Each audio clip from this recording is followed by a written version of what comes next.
Ingrid Bergman was more than a face on the silver screen.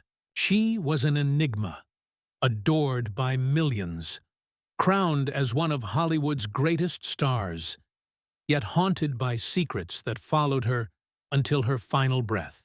Beneath the blinding lights, whispered scandals, and towering achievements was a woman who carried loss, longing, and a hidden truth she never fully revealed.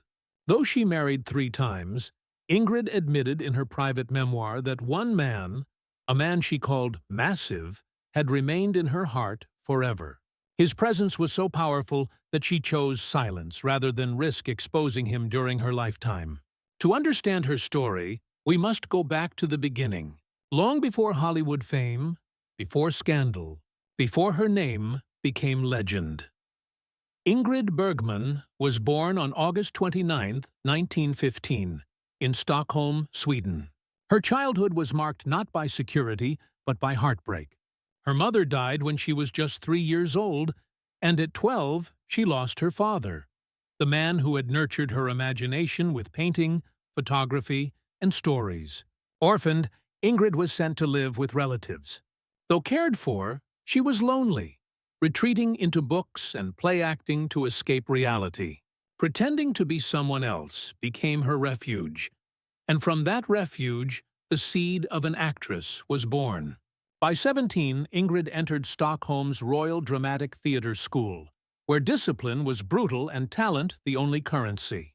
Yet Ingrid shone with a naturalness that set her apart.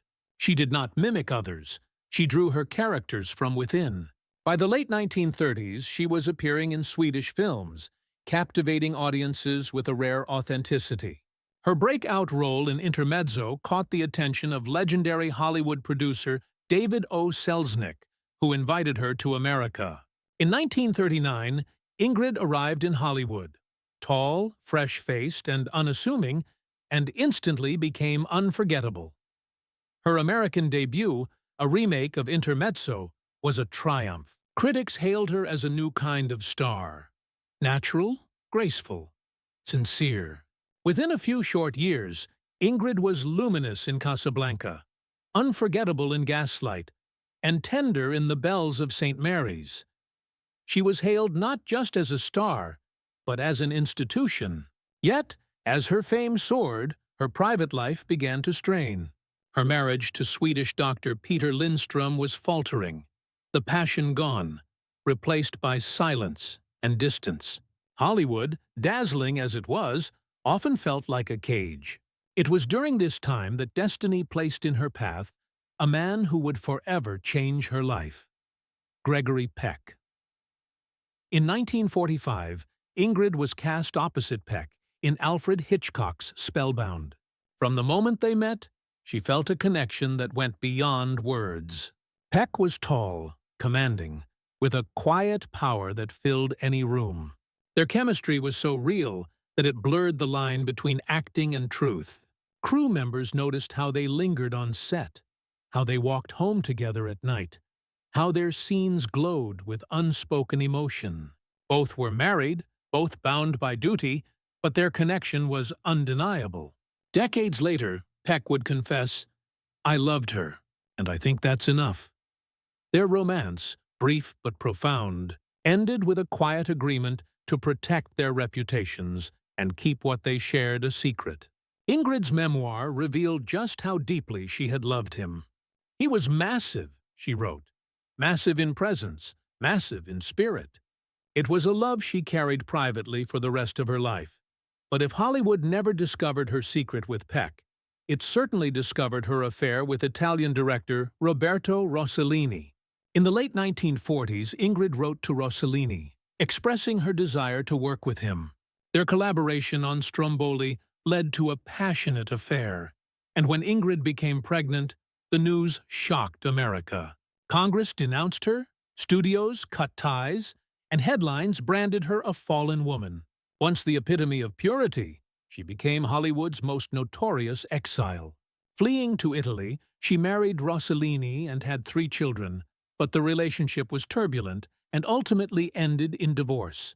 For years, she was cut off from Hollywood, separated from her daughter Pia, and vilified by the press. Yet Ingrid did what she had always done. She survived. In 1956, she staged a triumphant return in Anastasia, a film about a woman reclaiming her identity. The performance mirrored her own life and won her an Academy Award. Hollywood forgave her, critics celebrated her, and audiences embraced her once again. But Ingrid carried the scars of exile, scandal, and separation for the rest of her days. She was no longer just a star. She was a woman who had dared to live boldly, to love recklessly, and to suffer the consequences. In the 1970s, Ingrid faced her most personal trial: breast cancer. She underwent surgery in secret, fought through recurring treatments, and kept performing even as the illness consumed her strength. Her later roles carried a haunting depth, particularly in Autumn Sonata, where she poured her real-life pain into her portrayal of a mother facing estrangement. In 1982, despite failing health, she played her final role as Golda Meir in A Woman Called Golda, winning an Emmy and a Golden Globe. Her colleagues remembered her determination, saying she would nearly collapse between takes but transform when the cameras rolled. On August 29, 1982, her 67th birthday, Ingrid Bergman passed away in London, surrounded by loved ones. The timing felt poetic, as though fate itself had written her final scene. Tributes poured in worldwide. Her ashes were returned to Sweden and scattered near her childhood home, closing the circle of her extraordinary life. Today, Ingrid Bergman's legacy shines brighter than ever. She earned the rare triple crown of acting: 3 Oscars, 2 Emmys, and a Tony, and was named the 4th greatest screen actress of all time by the American Film Institute. Her image graces statues, film festivals, and even a rose that bears her name. But perhaps her greatest legacy lies not just in her awards, but in the way she lived. Daring to risk love, daring to defy expectations, and daring to return after disgrace.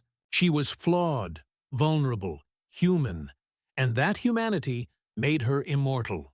When audiences watch Casablanca today and hear her whisper, "We'll always have Paris," they are not just watching a scene.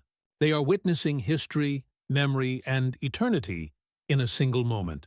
Ingrid Bergman did not simply leave the stage, she stepped into eternity.